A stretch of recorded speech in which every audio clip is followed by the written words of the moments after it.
Queridos, são todos bem-vindos mais uma vez, nossa gratidão. Temos a alegria de estarmos aqui nesta manhã gelada, né? Para nordestino, até Darão está arrepiado, né, Darão? Então, é muito bom estarmos nesta manhã linda. E eu quero que os irmãos abram suas Bíblias. Hoje, na nossa leitura sistemática, nós estaremos lendo Isaías 29 e 30, né?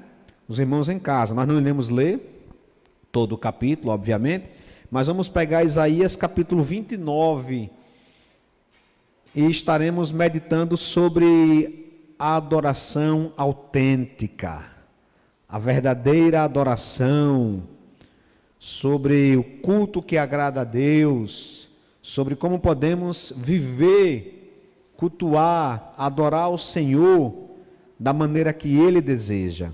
E nós vamos fazer um contraste. Nós vamos ler o profeta Isaías. Vamos ver como ele... Sobrou, Adele? Lá atrás, alguém mais está precisando? Obrigado, Adele. Deus abençoe. Sobrou só um. Tamo para você, Adele, de presente. Como sobrou só um, você fica de lembrança. Viu?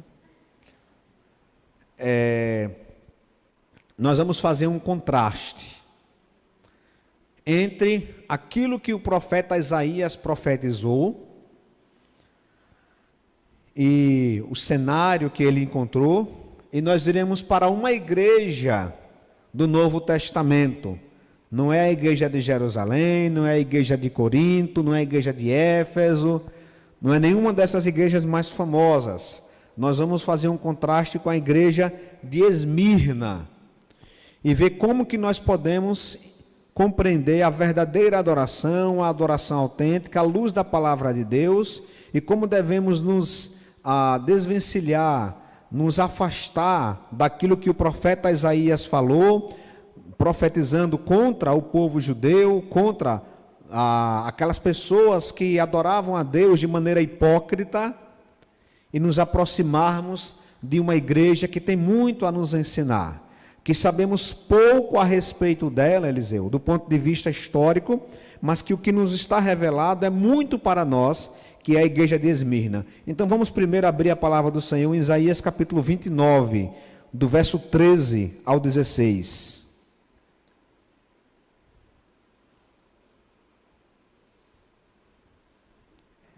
Os irmãos podem acompanhar aí no telão. Diz assim a palavra do Senhor. O Senhor diz: esse povo se aproxima de mim com a boca e me honra com os lábios, mas o seu coração está longe de mim. A adoração que me prestam só é feita de regras ensinadas por homens.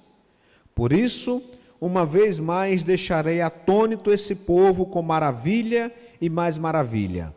A sabedoria dos sábios perecerá. A inteligência dos inteligentes se desvanecerá. Ai daqueles que descem às profundezas para esconder seus planos do Senhor, que agem nas trevas e pensam: quem é que nos vê? Quem ficará sabendo? Vocês viram as coisas de cabeça para baixo, como se fosse possível imaginar que o oleiro é igual ao barro. Acaso o objeto formado pode dizer àquele que o formou: ele não me fez? E o vaso poderá dizer do oleiro: ele nada sabe? Agora vamos para Apocalipse capítulo 2, verso 8. Apocalipse 2, verso 8. Ao anjo da igreja em Esmirna escreva: estas são as palavras daquele que é o primeiro e o último, que morreu e tornou a viver. Conheço as suas aflições e a sua pobreza, mas você é rico. Conheço as blasfêmias dos que se dizem judeus, mas não são, sendo antes sinagoga de Satanás. Não tenha medo do que você está prestes a sofrer. Saibam que o diabo lançará alguns de vocês na prisão para provocá-los, para prová-los, e vocês sofrerão perseguição durante 10 dias. Seja fiel até a morte, e eu lhe darei a coroa da vida. Aquele que tem ouvidos, ouça o que o Espírito diz às igrejas. O vencedor, de modo algum, sofrerá a segunda morte. Pai Santo, nós queremos ouvir o que o Teu Santo Espírito diz à Tua igreja nesta manhã. Queremos, ó Deus, aprender, queremos nos transformar, queremos mudar a maneira como nós nos relacionamos com o Senhor, como nós nos relacionamos com as pessoas ao nosso redor, como nós nos comportamos, Pai Santo, neste mundo. Ajuda-nos em nossas fragilidades e que o Senhor, como nosso bom pastor, nos guie sempre para que possamos viver com aquilo que o Senhor tem planejado para cada um de nós. Nossa oração, também nossa gratidão, em nome de Jesus. Amém. Queridos, o profeta Isaías, ele vai profetizar por volta do ano 740, 750 a.C., o profeta Isaías vai ser um dos profetas mais influentes de toda a palavra de Deus, de toda a Bíblia. O livro de Isaías, tirando o livro dos Salmos, é o livro mais citado pelo Novo Testamento. Se você perguntasse qual o livro mais citado no Novo Testamento, qual o livro do Antigo Testamento mais citado no Novo Testamento? O primeiro é o livro dos Salmos.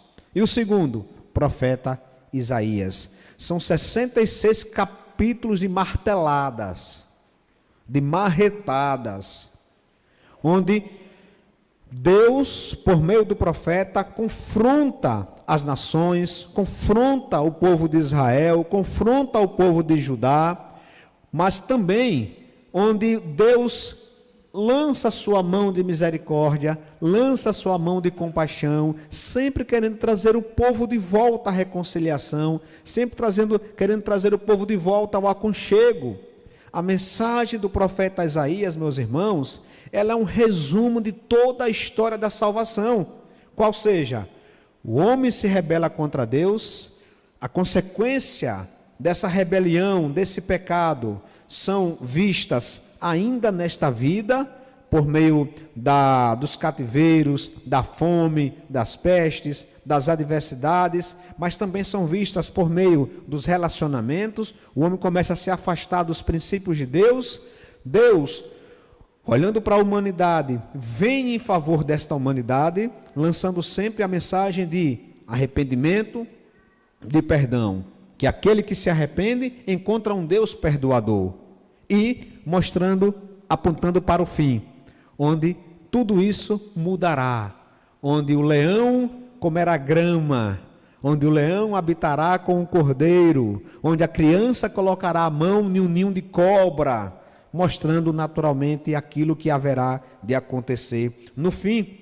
E nós podemos, meus irmãos, observar que Isaías traça para nós um quadro muito importante. Qual é o quadro que Isaías traz para a gente? É o quadro do fracasso humano. Nós, seres humanos, fracassamos. Temos fracassado e continuaremos a fracassar em nossa busca de estarmos relacionados com Deus. Nós, pelo nosso próprio esforço, nós falhamos. Nós não temos, meus irmãos, condições de nos relacionarmos com esse Deus que é santo, santo e santo. Por isso que Isaías vai dizer para aquela nação, assim como os demais profetas, que eles precisam compreender a sua finitude, precisam compreender que são pecadores que necessitam de Deus. Isso nos faz lembrar das palavras de Jesus que diz: bem-aventurados que choram, porque serão consolados.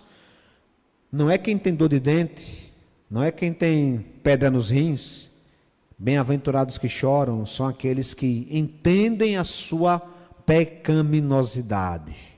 Porque quando nós entendemos que somos pecadores e que necessitamos de Deus, nós choramos, nós lamentamos e nós olhamos para nossa situação pecaminosa e a gente lamenta. A gente faz igual a Agostinho de Hipona, num poema bastante conhecido dele, quando ele diz: tarde te amei. Ele lamenta porque não conheceu a Cristo mais cedo. Ele lamenta pelo seu pecado. Ele lamenta porque ele andou afastado de Deus e agora ele não pode voltar atrás. Por isso, queridos, nós precisamos compreender que a adoração autêntica, ela está relacionada a uma vida debaixo do altar de Deus. E que contraste nós podemos perceber entre o que o profeta Isaías prega e que nós presenciamos na igreja de Esmirna. Primeiro contraste, hipocrisia versus fidelidade. Voltemos a Isaías 29, verso 13. Olha o que vai dizer o profeta.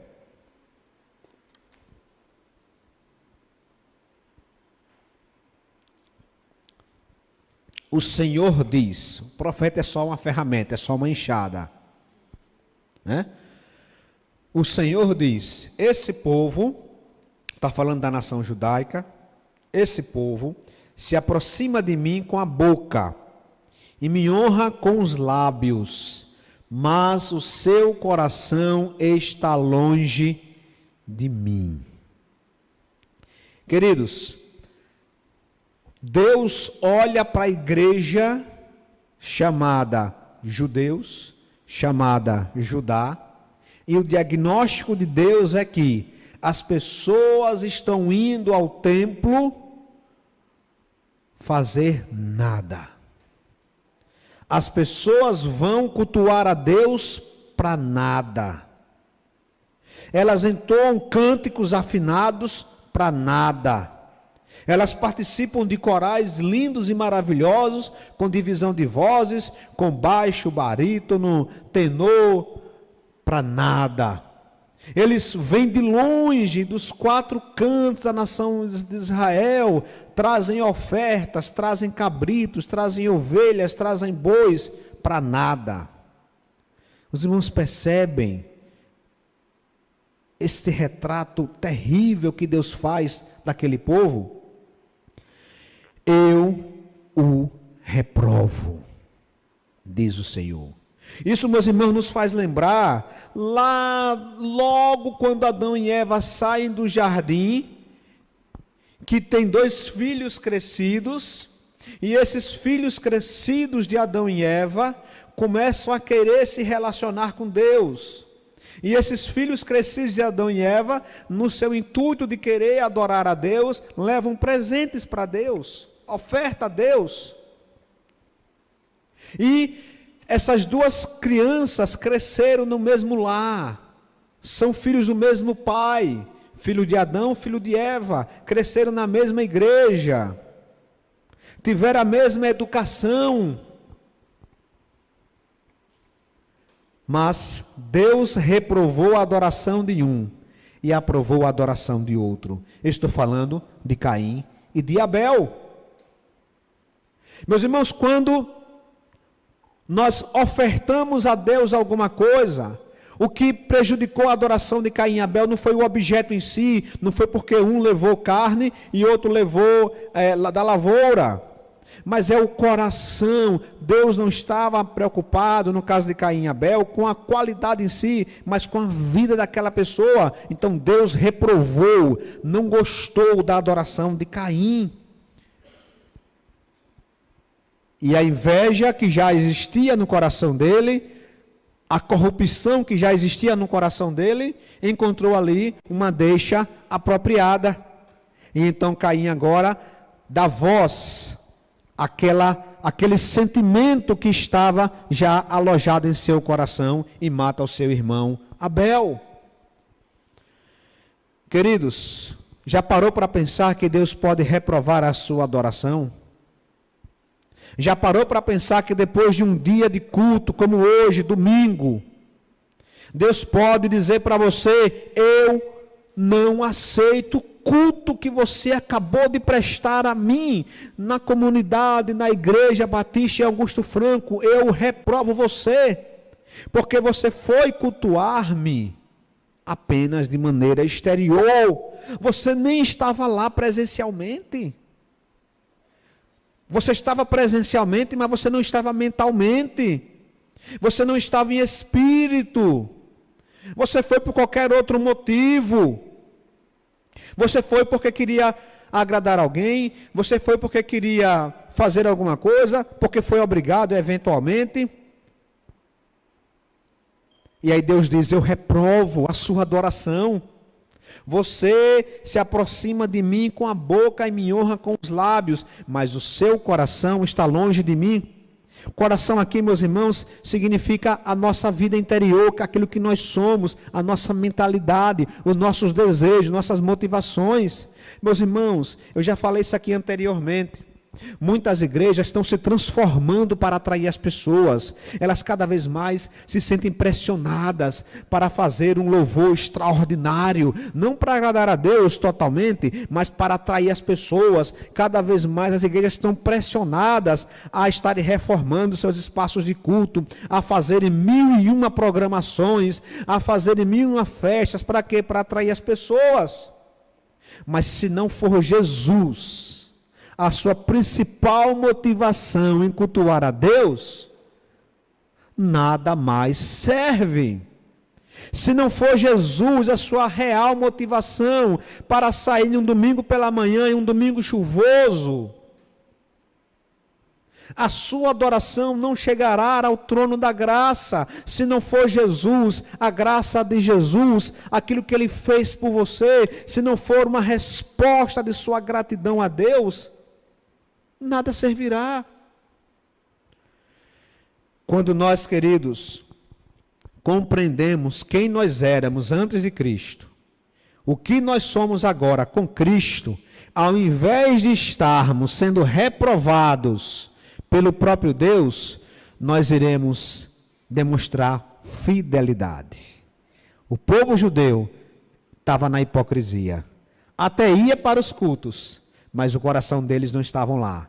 E o povo de Esmirna, além de ir para o culto, enfrentavam adversidades, mostrando que a verdadeira adoração tem a ver com fidelidade. Abra lá em Apocalipse 2:9.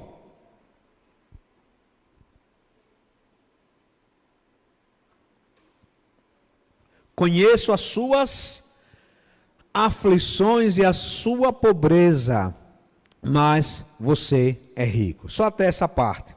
Meus irmãos, enquanto o povo judeu, denunciado pelo profeta Isaías, tentava se aproximar de Deus com um culto hipócrita e recebia do Senhor uma reprovação, a igreja de Esmirna não só fazia um culto que agradava a Deus, mas ainda assim perseverava em meio às perseguições, às dificuldades, e nesse caso aqui, perseverava em meio à pobreza.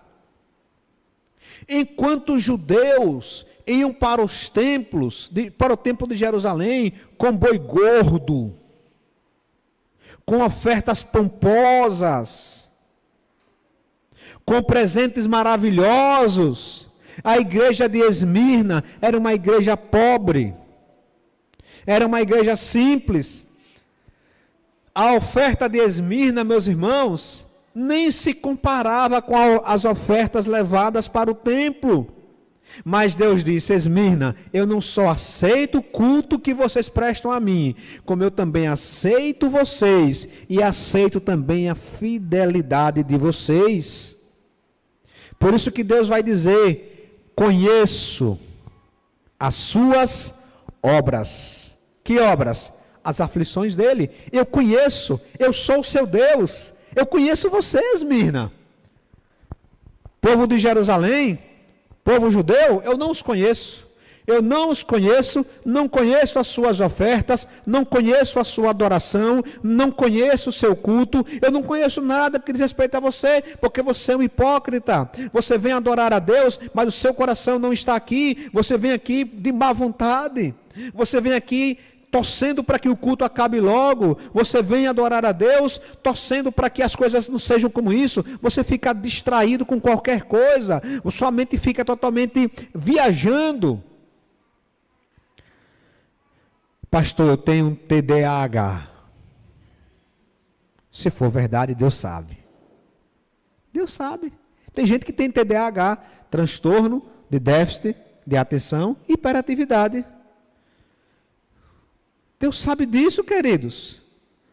Agora, ou a igreja está tendo uma epidemia de TDAH, ou alguma coisa é espiritual.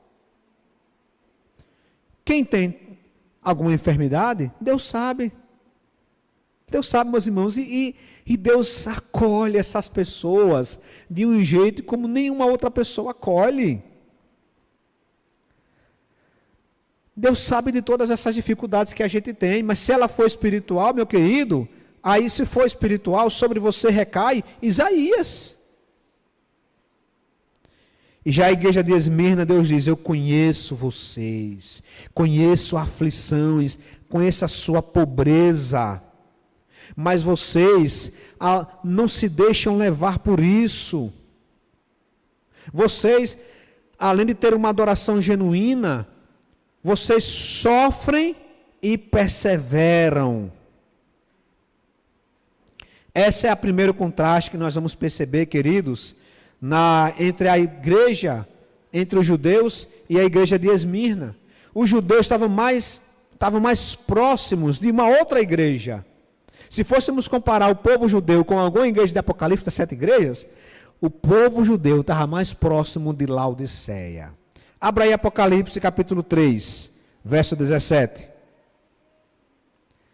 Você diz, estou rico, adquiri riquezas e não preciso de nada.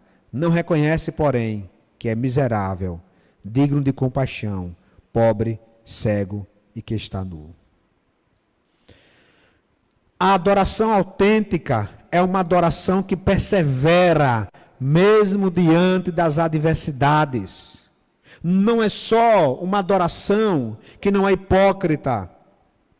Porque você pode ter uma adoração genuína, verdadeira, mas a sua semente que foi plantada pode estar sobre uma rocha ou sobre espinhos. Não adianta adorarmos a Deus verdadeiramente, precisamos perseverar na adoração a Deus verdadeiramente. Porque tem gente que adora a Deus verdadeiramente, chora em um culto, se entrega no culto, mas na adversidade, na dificuldade, ela deixa o evangelho. Por isso, meus irmãos, minhas irmãs, precisamos olhar para a igreja genuína de Jesus Cristo. Nós temos muito a aprender com ela. Abra aí Hebreus capítulo 10. Hebreus 10, 34. Vocês se compadeceram dos que estavam na prisão, eu estou falando para a igreja, e aceitaram alegremente o confisco dos seus próprios bens. Opa. Contra quem Isaías está pregando? Contra os hebreus. Mas essa carta é dirigida a quem? Aos hebreus. Mostrando, meus queridos, que não basta ser judeu em termos de etnia. Se você não teve um encontro genuíno com o Senhor, de nada valerá. Mas Deus sempre teve o seu remanescente fiel. Trazendo para nós hoje, não basta você estar participando de culto de igreja. Se você não foi encontrado por Cristo, de nada valerá também. Então o autor diz, olha, vocês se compadeceram dos que estavam na prisão e vocês aceitaram alegremente o confisco dos seus próprios bens. Isso, meus irmãos, é aquilo que Deus está querendo nos ensinar.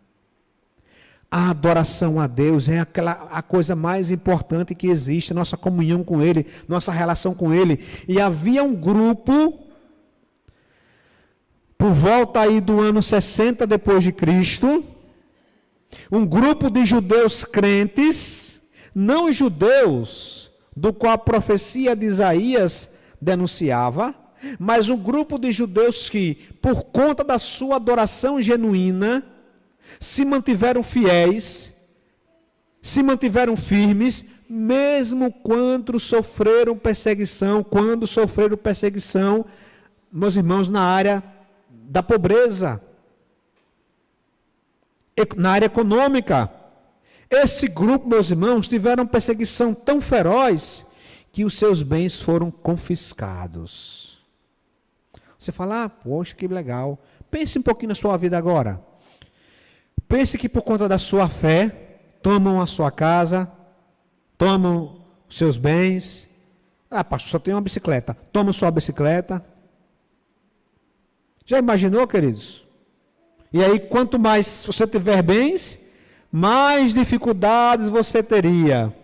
Por isso Cristo vai dizer, como é difícil um rico entrar no reino dos céus.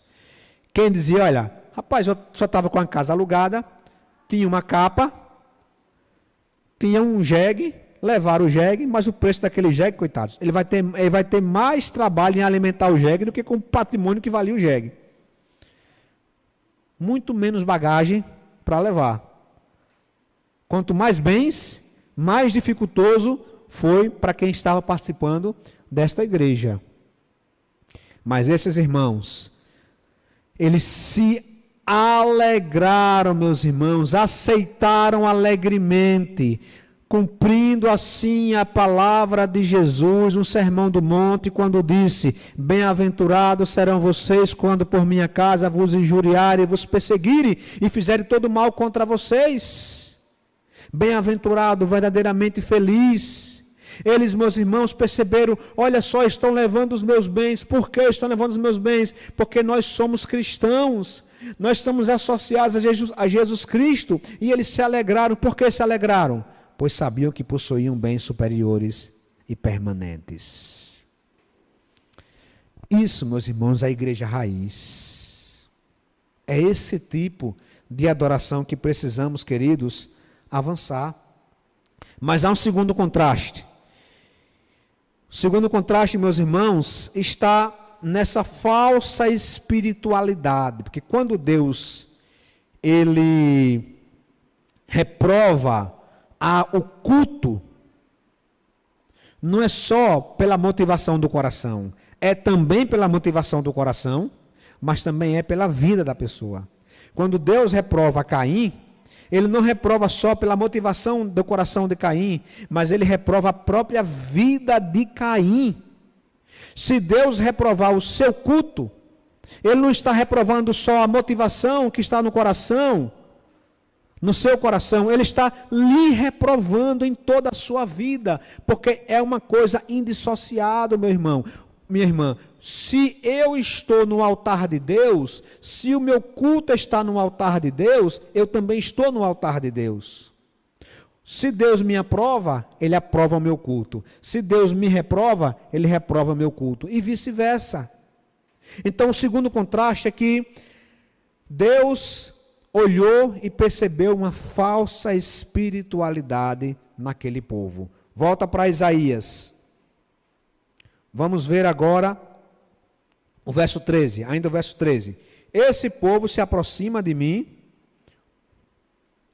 olha, com a boca, e me honra com os lábios, mas seu coração está longe de mim. A adoração que me prestam é feita apenas de quê?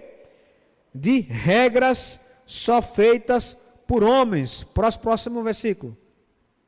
Por isso, uma vez mais, deixarei atônitos esse povo com maravilhas e mais maravilhas. A sabedoria dos sábios perecerá, a inteligência dos inteligentes se desvanecerá. Continue. Ai daqueles que descem às profundezas para esconder seus planos do Senhor. Opa! Olha só, porque Deus não aceitou o culto, não é só a motivação. Ai daqueles que descem às profundezas para esconder seus planos do Senhor, que agem na surdina, que agem por debaixo do pano, que agem nas trevas e pensam, quem é que nos vê? Quem é que ficará sabendo? Perceberam, queridos? Próximo 16. Vocês viram as coisas pelo avesso, como se fosse possível imaginar que o oleiro é igual ao barro. Acaso o objeto formado pode dizer àquele que o formou, ele não me fez? E o vaso poderá dizer, oleiro, ele não sabe nada?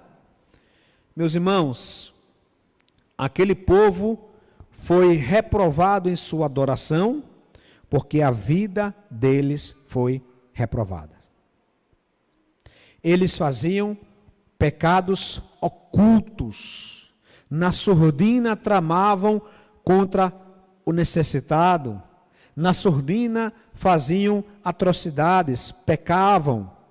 A vida daquelas pessoas estava, meus irmãos, minhas irmãs, distante de Deus.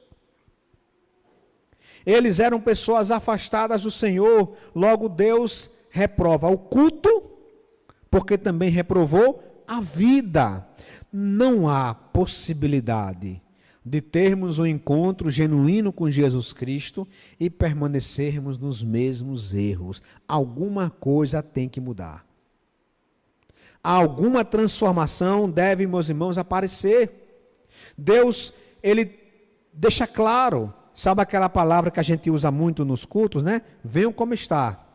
Isso é verdade. Mas não permaneçam como está.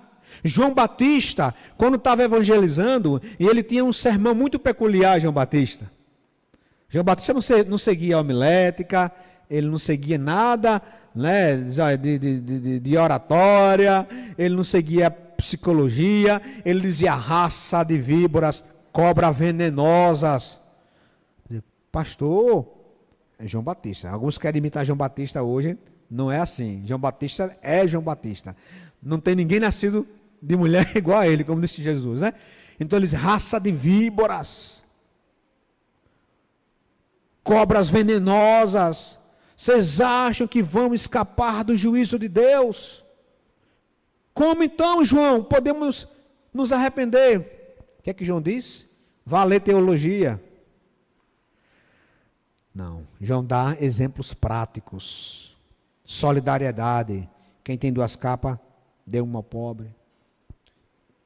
Fidelidade nos negócios. Se você é pago para fiscalizar, não cobra impostos além do que é estabelecido. E diversas outras orientações práticas, demonstrando frutos que mostram que você se arrependeu. Ao contrário agora da igreja de Esmirna, volta lá para Apocalipse capítulo 2, também no verso 9.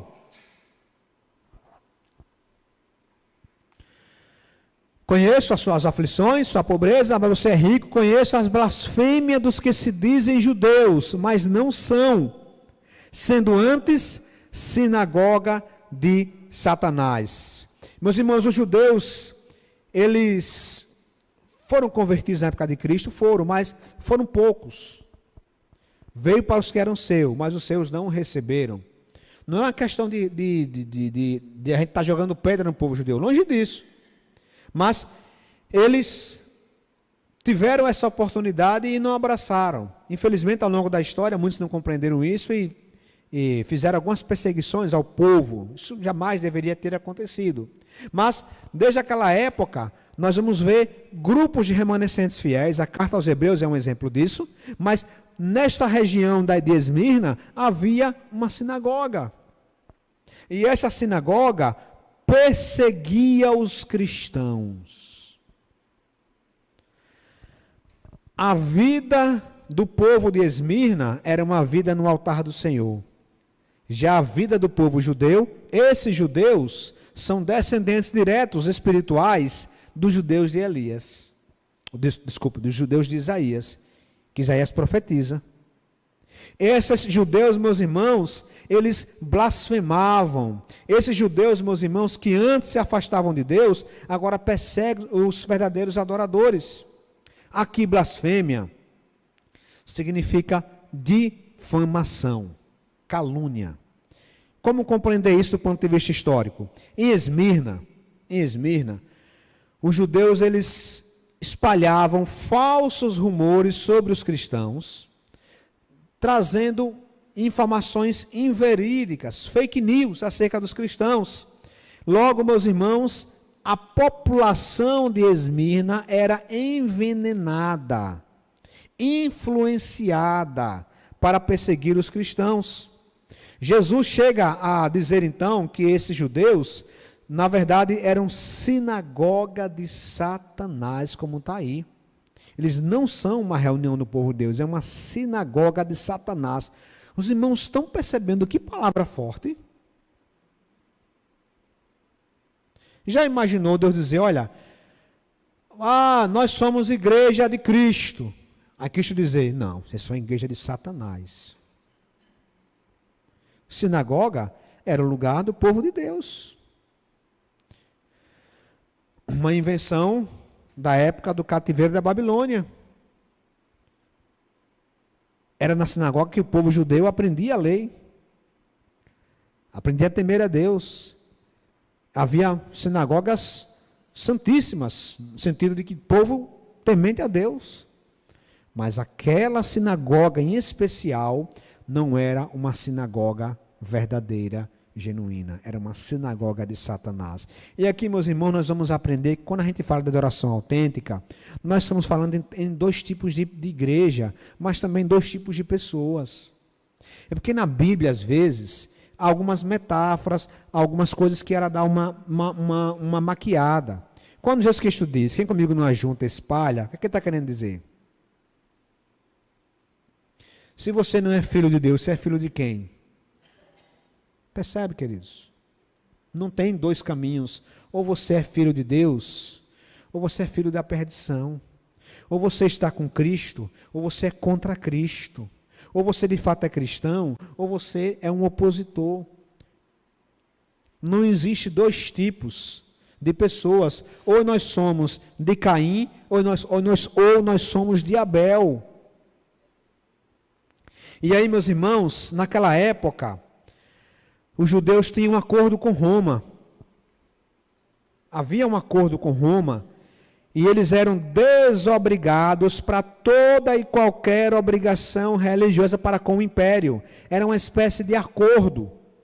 Então, olha, nós podemos desenvolver nossa religião e a gente mantém nossa fidelidade a César. Então, talvez essa foi uma estratégia que os romanos encontraram para conviver pacificamente com os judeus. Contudo, o que acontece? Não bastasse eles terem essa oportunidade de viverem a sua vida em paz, de irem para as suas sinagogas, de fazer os seus ritos, seus cultos em paz, muitos judeus tinham uma atitude bajuladora para com o império. E muitos judeus, nesta época, aí em Esmirna, em outras regiões, funcionavam, meus irmãos, como denunciadores da igreja ao império. Eles denunciavam as igrejas cristãs de não cumprirem a adoração a Roma, porque a adoração a Roma era obrigatória. Existia o politeísmo de Roma, mas a figura do imperador era uma figura deificada, era um Deus, com D minúsculo, obviamente. Então, eles, meus irmãos, não bastasse isso, eles causavam perseguição aos cristãos, denunciando, dizendo, olha, aquela turma ali, ela é diferente, eles não adoram a religião do império, eles são desse jeito. Mas ainda assim, meus irmãos, eles continuaram firmes, demonstrando que a caminhada que eles tinham com Cristo era a coisa mais importante das suas vidas.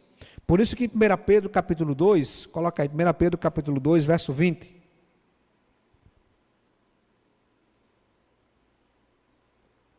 Pois que vantagem há em suportar açoites recebidos por terem cometido mal? Mas se vocês suportam o sofrimento por terem feito bem, isso é louvável diante de Deus. Para isso vocês foram chamados, pois também Cristo sofreu no lugar de vocês, deixando-lhes exemplo, para que sigam os seus passos. A adoração autêntica não é só uma adoração genuína do ponto de vista da motivação, do ponto de vista da minha vida com Cristo, mas também é uma adoração que provém de uma vida disposta a sofrer por conta da sua fé. Meus irmãos, aqui no Brasil nós não temos uma perseguição, mas algumas pessoas já estão falando que a animosidade contra os cristãos pode de fato aumentar. A gente pode não passar por perseguição, mas a gente pode passar por dificuldades, por problemas. Hoje pela manhã eu estava lendo uma reportagem uma reportagem diferente, né? Para os irmãos terem uma ideia, eu vou enviar para vocês aí da comunicação. Aqui as coisas funcionam também assim, tá online. Por gentileza, queridos, aí da comunicação, transfira esta reportagem aí para a gente, por gentileza, que eu mandei aí para o zap de vocês. São coisas pequenas, mas a gente começa a perceber como precisamos estar atentos a ela. Deus nos deixou esse ensinamento, que quem quiser me acompanhar, negue-se a si mesmo, tome a sua cruz. O que é cruz, meus irmãos? A cruz não é o seu marido não, minha serva. É serva de Deus. Ah, pastor, minha cruz se não for meu marido, não tem condições não, é meu marido. Não tem outro. Eu sei que, em geral, né, nas estatísticas, o marido é uma bênção do Senhor. Mas cruz aqui é o sofrimento por conta de vivenciarmos os princípios de Deus. Vivenciarmos os princípios cristãos. Tem muitos cristãos que quando vier a perseguição, ele não vai sofrer nada, pelo contrário, ele vai estar entre os judeus. Tem cristãos, meus irmãos, denunciando as suas próprias igrejas. Aconteceu na Igreja Batista de Ipiaú, da Bahia. O pastor fez uma pregação, um membro da igreja pegou aquela pregação e denunciou no ministério público por suposta homofobia.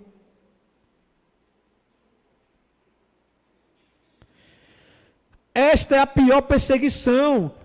Os cristãos, meus irmãos, da época de Esmirna, da época do Novo Testamento, eles sofriam as perseguições maiores, era do povo judeu, do povo da aliança.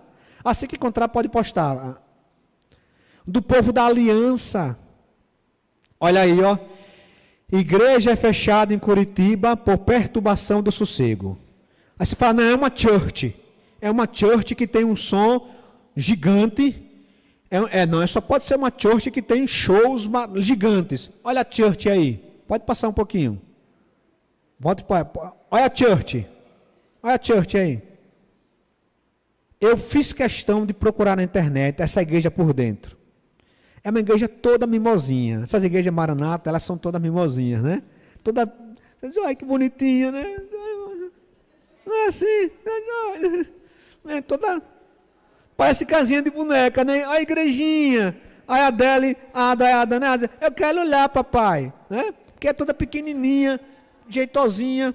Eu olhei por dentro, meus irmãos, dessa igreja. A igreja pequenininha, Luiz. Sabe, pequenininha, simplesinha. Aí quando eu olhei aqui, Madison, cadê o som?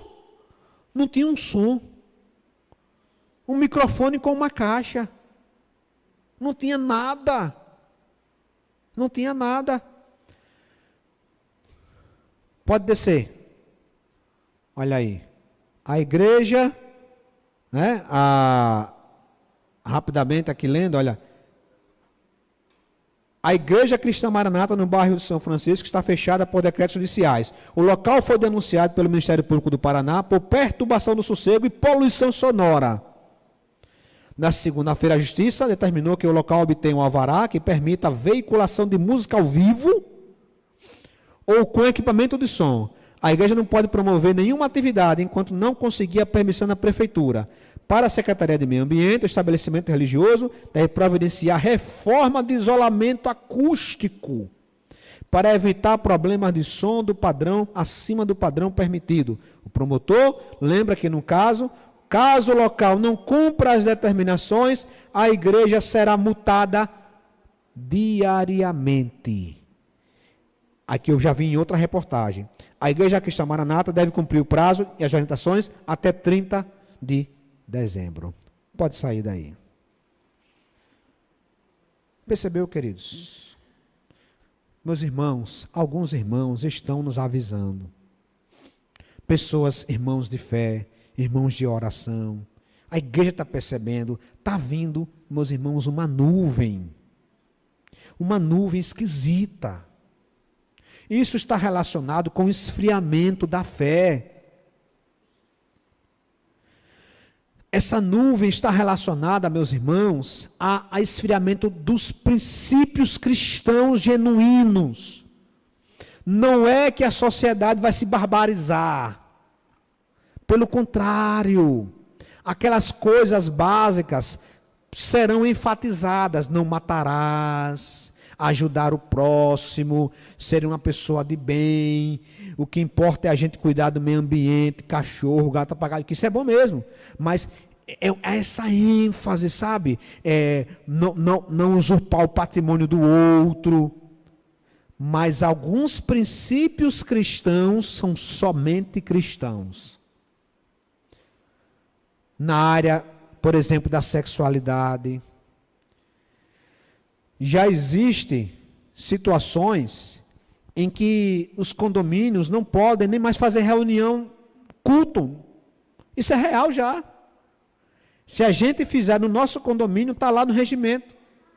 Não podemos alugar o salão de festas para fazer culto. Não podemos.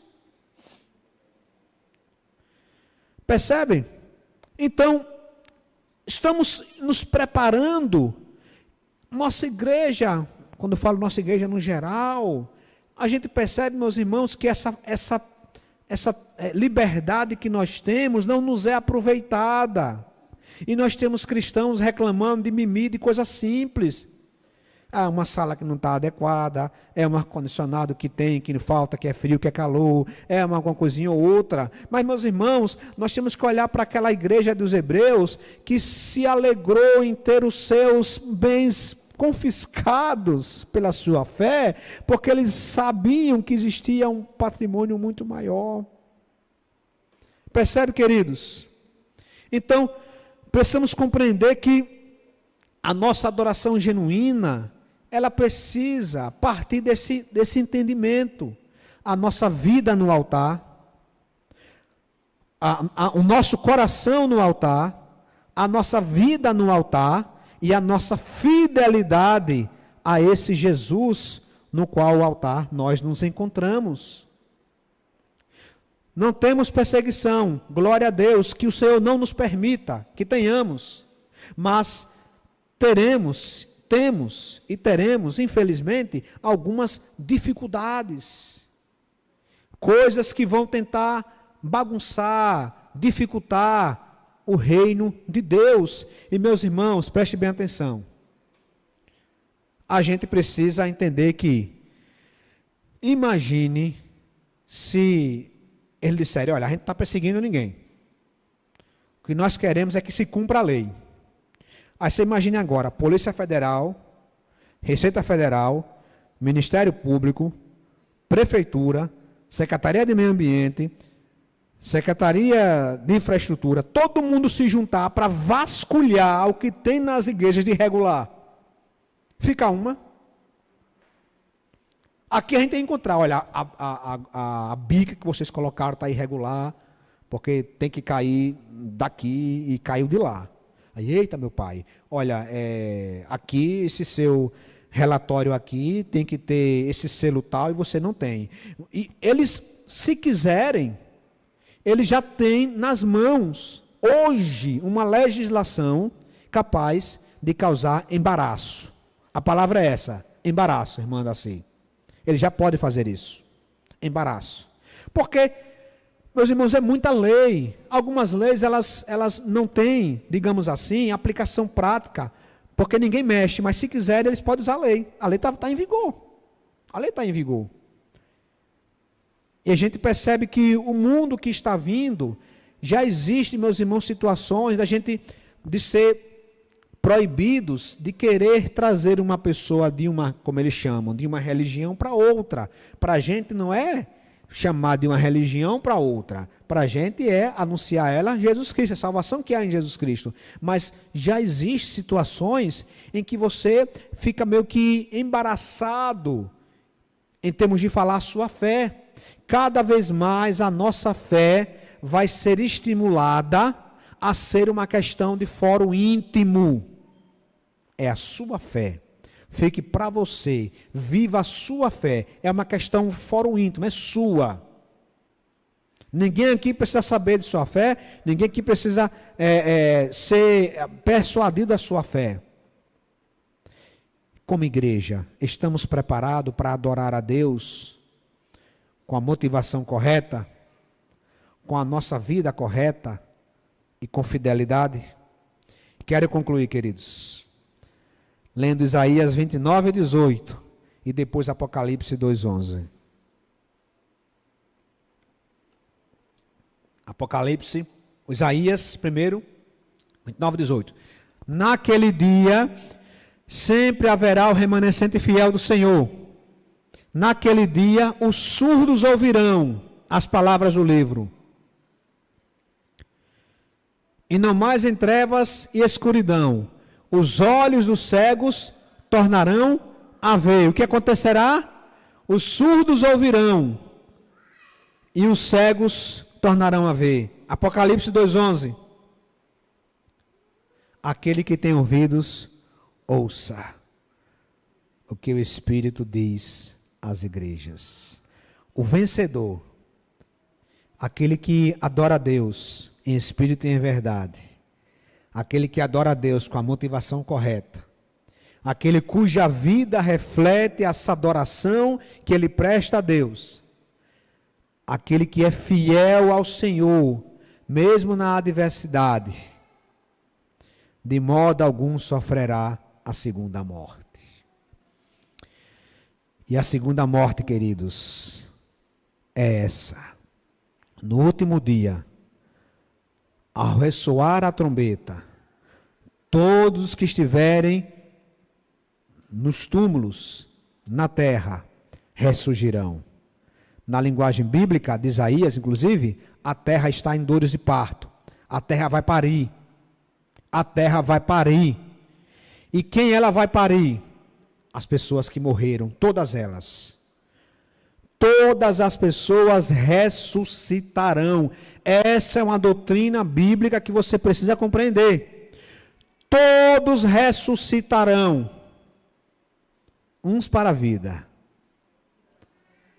outros para a morte.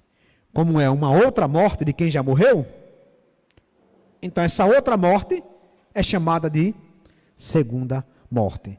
Porque o indivíduo estava morto, ressuscitou para morrer. Só que essa segunda morte é bem pior do que a primeira, porque essa segunda morte é uma morte eterna. Queridos, não há tempo para brincadeiras. Deus chama o remanescente fiel, um povo que o adore em espírito e em verdade. E que o Senhor nos encontre entre esse povo, para a sua honra e para a sua glória.